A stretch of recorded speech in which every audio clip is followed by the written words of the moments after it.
Un homme marchait sur une plage déserte au coucher du soleil. Peu à peu, il distingua la silhouette d'un jeune garçon. Quand il fut plus près, il remarqua que le garçon, un indigène du pays, ne cessait de se baisser pour ramasser quelque chose qu'il jetait à l'eau, inlassablement encore et encore. En s'approchant encore un peu, l'homme remarqua qu'il ramassait en fait les étoiles de mer que la marée avait rejetées sur la plage et une par une les relançait dans l'eau. L'homme était intrigué. Il demanda alors au garçon: « Bonsoir mon ami, je me demandais ce que vous étiez en train de faire. Je rejette les étoiles de mer dans l'océan. C'est la marée basse.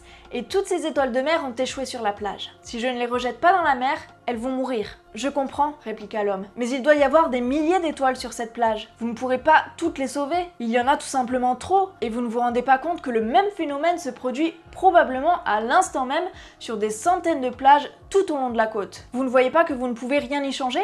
L'indigène sourit, se pencha et ramassa une autre étoile de mer. Ça change tout pour celle-là. Nous ne pouvons pas changer le monde entier, mais au moins, nous pouvons changer une petite partie de celui-ci pour quelqu'un. Cette histoire est un puissant rappel que nous devrions chercher à aider les autres quand nous le pouvons, même avec des petits moyens. Quand nous pouvons nous sentir seuls et petits, incapables de faire des changements durables, nous pouvons nous poser cette question: que puis-je faire pour créer une différence? En réalité, nous ne devons pas être riches, talentueux ou même particulièrement intelligents pour faire une différence dans la vie d'un autre. Lorsque nous devenons nous aussi un lanceur d'étoiles, nous avons le pouvoir de changer le monde.